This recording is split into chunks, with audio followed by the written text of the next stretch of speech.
अस्सलाम वालेकुम नाजरीन, आप देख रहे हैं INN चैनल। मैं हूं शेख अहमद अली। इस न्यूज़ बुलेटिन में आइए नज़र डालते हैं दिन भर की बड़ी खबरों पर। कुल हिंद मजलिस इत्तेहादुल मुस्लिमीन के साबिक़ रुकन असम्बली विरासत रसूल खान का इंतकाल हो गया।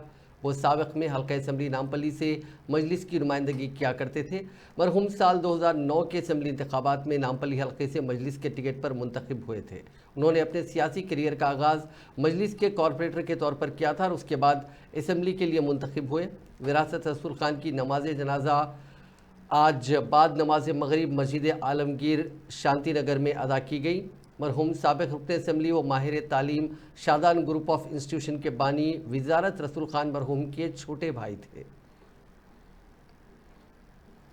चीफ मिनिस्टर रेवंत रेड्डी ने वाज़ेह किया है कि फ़ोन टैपिंग केस की तहकीकात में वो मुदाखलत नहीं कर रहे हैं और मुताल्लिक़ा अहदेदारों को केस की तमाम ज़ावियों से तहकीकात के लिए खुली छूट दे दी है।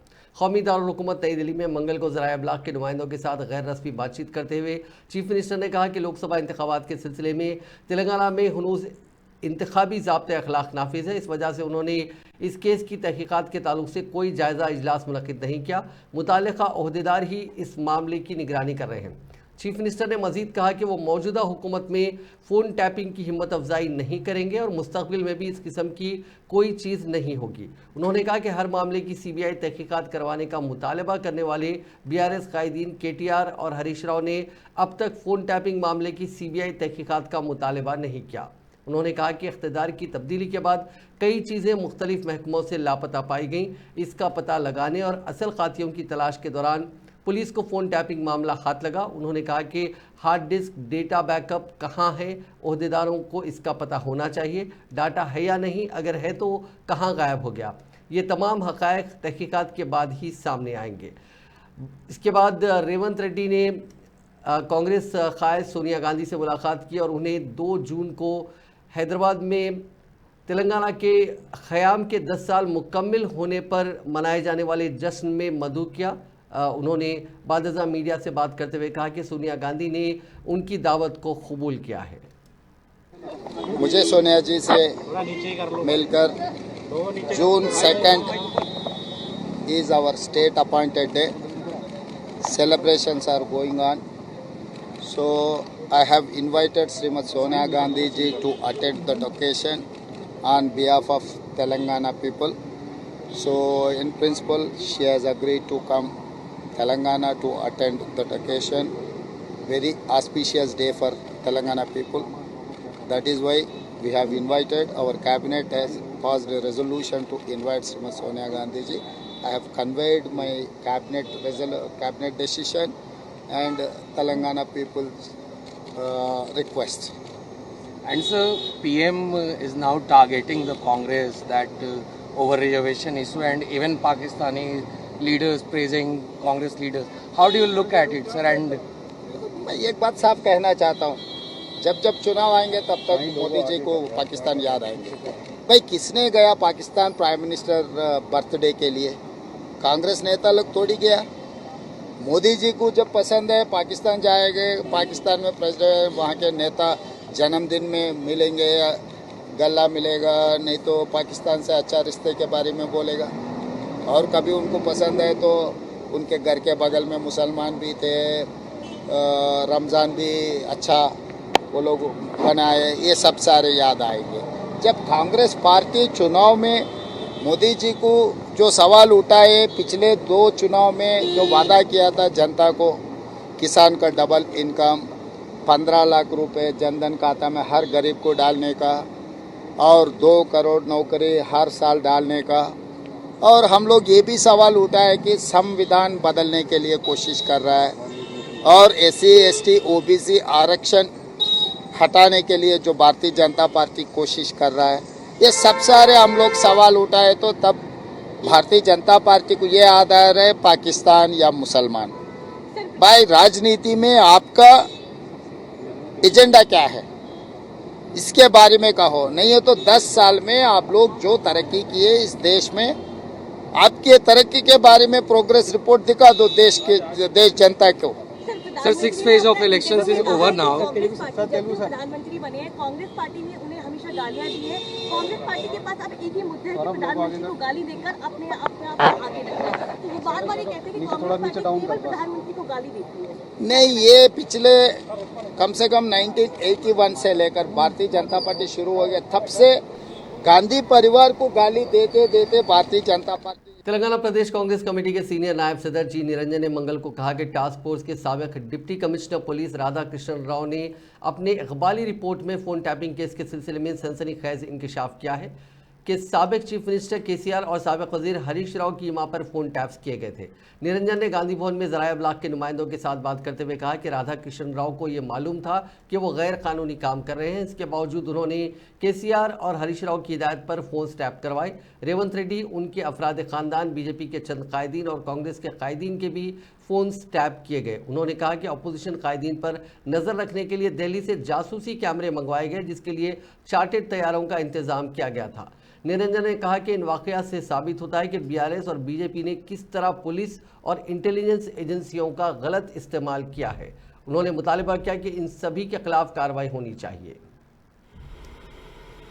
बीजेपी, बीआरएस పోలీస్ నిఘా సంస్థలను, ఈడీని, సిబిఐని ఏ విధంగా తమ రాజకీయ స్వార్థానికి ఉపయోగించుకుంటున్నాయనే విషయంలో ఒక స్పష్టత వస్తుందన్నమాట మీకు మనవి చేస్తా ఉన్నాను. బీజేపీ బీఆర్ఎస్ లో ప్రతిపక్ష నాయకులను, ప్రతిపక్ష పార్టీలను ఇరుక్కున పెట్టడానికి ఈ విధంగా ప్రయత్నం చేయటం జరుగుతుంది. అసలుకు పోలీస్ వ్యవస్థలో సిబిఐ, ఈడీ, రాష్ట్రంలో టాస్క్ ఫోర్స్ లాంటి సంస్థలు ప్రజల క్షేమం దృష్ట్యా ఉన్నాయా, లేకుంటే ప్రతిపక్షాలపై కుతంత్రాలు చేయడానికి ఉన్నదా ఆలోచించాల్సినటువంటి అవసరం ఏర్పడిందన్న మాట కూడా మీకు మనవి చేస్తా ఉన్నాను. आदिलाबाद में मंगल को कपास के बीज खरीदने के लिए कतार में ठहरने वाले किसानों के हुजूम को मुंतशिर करने के लिए पुलिस को हल्की सी ताकत का इस्तेमाल करना पड़ा। जिले के मुख्तलिफ इलाकों से ताल्लुक़ रखने वाले किसान कपास के बीज की फ़रोख्त वाली दुकानात पर सुबह 7 बजे ही जमा हो गए, क्योंकि ऋषि 2 ब्रांड के बीज की किल्लत पाई जाती है। इन दुकानात पर हुजूम पर काबू पाने के लिए पुलिस मुलाजिमीन भी मुतैन किए गए हैं। किसानों ने अफसोस का इजहार करते हुए कहा कि उन्हें फीकस 400 ग्राम के लिए सिर्फ 2 पैकेट ही फ़रोख्त किए जा रहे हैं। उन्होंने बीजों की महदूद मकदार में फ़रोख्त पर बरहमी जाहिर की और एक मरहले पर हुजूम के ज़्यादा हो जाने के बायस धक्कम पील की नौबत आ गई थी, जिसके दौरान पुलिस ने बेकाबू किसानों को मुंतशिर करने के लिए उन्हें ढकेल दिया। बादअज़ा हल्का सा लाठीचार्ज किया, जिसके बाद कशीदगी फैल गई। ताहम पुलिस ने लाठीचार्ज करने की तरदीद की।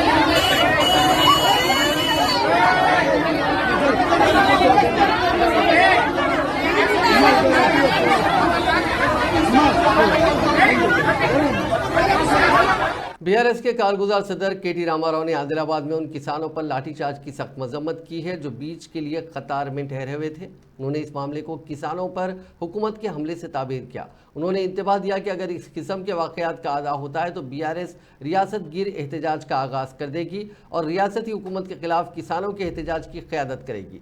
मंगल को जारी करदा एक बयान के जरिए उन्होंने इस वाक़े के लिए रियासती हुकूमत से माजरत खाई का मुतालबा किया और कहा कि किसानों के खिलाफ तशद्दुद में मुलविस पुलिस ओहदेदारों के खिलाफ कार्रवाई की जाए। बीआरएस के सीनियर कायद व रुकन असम्बली टी हरीश राव ने किसानों पर लाठीचार्ज की मजम्मत की। उन्होंने सवाल किया कि क्या यही इंद्रम्मा राज्यम है और क्या ऐसी ही हुकूमत का कांग्रेस पार्टी ने वादा किया था। उन्होंने मुतालबा किया कि किसानों पर लाठीचार्ज करने वाले पुलिस ओहदेदारों के खिलाफ सख्त कार्रवाई की जाए। भारतीय जनता पार्टी के साबिक सदर और हल्का करीमनगर के रुकने पार्लियामेंट बंडी संजय कुमार ने फोन टैपिंग केस के सिलसिले में पेशरफ वीआरएस हुकूमत पर सख्त तरीन तनकीद की और कहा कि चंद्रशेखर राव की ज़ेर क़यादत हुकूमत ने अपोजिशन कायदीन के फ़ोन टैप करते हुए गलत नज़ीर कायम की है। उन्होंने फ़ोन टैपिंग को इमरजेंसी के दौर से बदतर अमल करार दिया। बंडी संजय ने मंगल को एक्स प्लेटफॉर्म पर कहा कि चंद्रशेखर राव की कार्रवाइयों से जमहूरियत की अहमियत कम हुई है। उन्होंने कहा कि बीआरएस के दौर में फ़ोन टैपिंग इमरजेंसी के दौर से बदतर स्कैम रहा, जिससे न सिर्फ दस्तूरी बल्कि इंसानी हुकूक की भी खिलाफ वर्जी हुई है।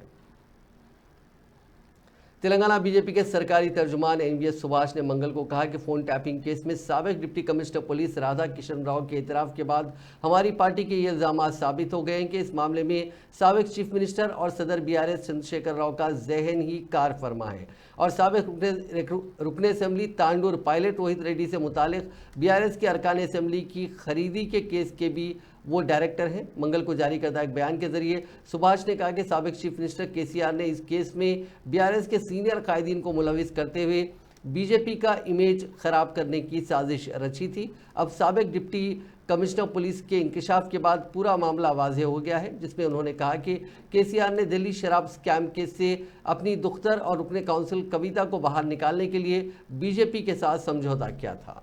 भारतीय जनता पार्टी तेलंगाना ये आरोप लगाता है कि कांग्रेस और बीआरएस पार्टी एक ही मकसद है उनको कि भारतीय जनता पार्टी का विकास जो तेलंगाना में जो हो रहा है उसको रुकावट डालने के लिए।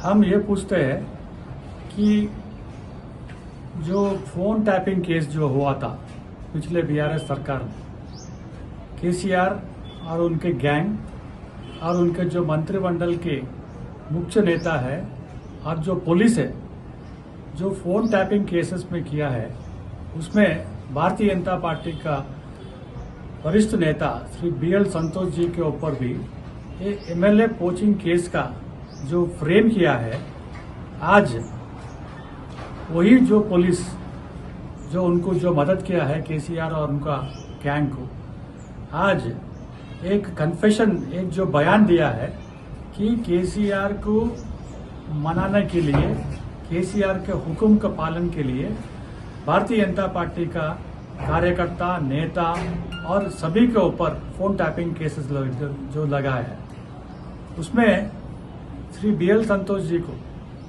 ट्रैप करके उनका फोन को हैक करके टैप करके उनका ऊपर एक झूठा जो आरोप जो लगा है कि एमएलए पोचिंग केस का, ये हम पूछते हैं कि भारतीय जनता पार्टी तेलंगाना पूछते हैं कि रेवंत सरकार क्यों बीआरएस के नेताओं के ऊपर कुछ भी एक्शन नहीं ले रहा है और जो पुलिस आज जो कन्फेशन दिया है। मुत्तहिदा आंध्र प्रदेश के साबिक वज़ीर आला व तेलुगुदेशम पार्टी के बानी एनटी रामाराव की 101वीं यौम पैदाइश के मौके पर उनके अरकान ख़ानदान ने शहर हैदराबाद में वाक़ उनकी समाधि पहुंचकर उनको भरपूर खिराज अक़ीदत पेश किया। आज सुबह एनटीआर के पोते अदाकार जूनियर एनटीआर कल्याण राम के साथ साथ दीगर ने उनको समाधि पहुंचकर भरपूर खिराज पेश किया और तेलुगु अवाम के लिए एनटीआर की खिदमात को याद किया। इस मौके पर अदाकार जूनियर एनटीआर के हामियों ने सीएम के नारे लगाए।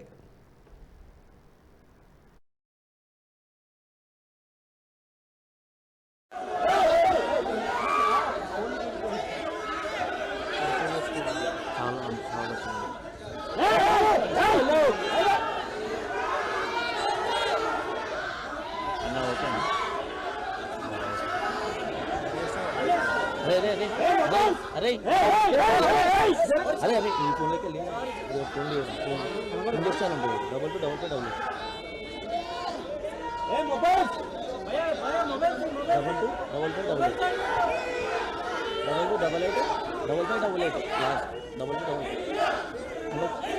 వాళ్ళ ఇంజక్షన్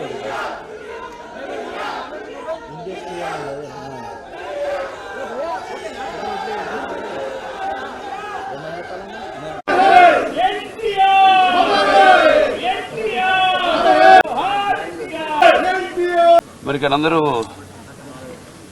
కుటుంబ సభ్యులైతేనేమి పార్టీ కార్యకర్తలు అందరూ కూడా ఆయనకి ఘన నివాళులు అర్పించడానికి मुत्तहदा आंध्र प्रदेश के साबिक वज़ीर आला व तेलुगु देशम पार्टी के बानी एनटी रामाराव की बेवा लक्ष्मी पार्वती ने कहा कि 4 जून के बाद आंध्र प्रदेश में जगन मोहन रेड्डी की हुकूमत दोबारा आएगी, जिसके लिए जगन एनटीआर का आशीर्वाद चाहते हैं। लक्ष्मी पार्वती ने एनटीआर की 101वीं यौम पैदाइश के मौके पर एनटीआर घाट पर खिराज अकीदत पेश किया। इस मौके पर उन्होंने कहा कि जगन 4 जून के बाद वज़ीर आला के ओहदे का दोबारा हलफ लेंगे। आंध्र प्रदेश में एक बार फिर अच्छी हुकूमत आएगी। ఈరోజు ఘాట్కి రావటం జరిగింది. ఆ మహనీయుడు ఎన్ని సంవత్సరాలైనా ఆయన చరిత్ర అజరామరంగానే ఉంటుంది. తెలుగు జాతి ఉన్నంత వరకు తెలుగువాడ ఆయన కలిపి ఒక తాటి మీదకి తీసుకొచ్చి నేషనల్ ఫ్రంట్ స్థాపించి నందమూరి తారక రామారావు గారు తూనే ఉంది. ఎన్నో చోట్ల మరి ఈ కార్యక్రమం నిర్వహిస్తూనే ఉన్నారు. ఎన్నో అన్నదానాలు జరుగుతున్నాయి, ఎన్నో రక్తదానాలు. कंबोडिया में तशद्दुद के शिकार तेलंगाना के एक शख्स ने अपना वीडियो रवाना करते हुए उसको बचाने और महफूज तरीके से वतन वापसी की ख्वाहिश की। इस प्रकाश नामी नौजवान, जिसका ताल्लुक तेलंगाना के महबूबाबाद ज़िले के गुंतमपल्ली से है, हैदराबाद में प्राइवेट कंपनी में मुलाजिमत करता था। इसी दौरान उसको एक एजेंसी के जरिए ऑस्ट्रेलिया में मुलाजिमतों के बारे में मालूमात हासिल हुई। उसके बाद उसने अपने अरकान ख़ानदान को बताया कि वो इस एजेंसी के जरिए मुलाजिमत के सिलसिले में ऑस्ट्रेलिया जा रहा है। ताहम इसके लिए हैरत की इंतहा उस वक्त रही जब उसको ऑस्ट्रेलिया में मुलाजिमत के नाम पर धोखे से कंबोडिया पहुंचा दिया गया। उस नौजवान ने अपने वीडियो में अपने अरकान ख़ानदान से कहा कि कंबोडिया में उसे तशद्दुद का निशाना बनाया जा रहा है। वीडियो देखकर घर वालों ने हुकूमत से अपील की कि प्रकाश को बचाते हुए उसको महफूज तौर पर वतन वापसी को यकीनी बनाया जाए। उसने घर वालों से कहा कि उस पर हमला किया जा रहा है। नौजवान के भाई का कहना था कि उसने एक वीडियो भेजी थी जिसमें वो रो रहा था। उसके साथ कुछ खवातीन और नौजवान भी थे।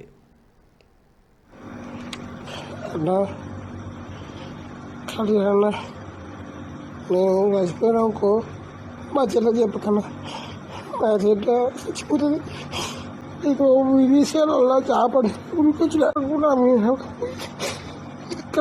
ఇక్కడ అర్థం తర్వాత అయిపోయినాను చెప్పకన్నా మా చెల్లి నేను చచ్చిపోయి పెడుతున్నా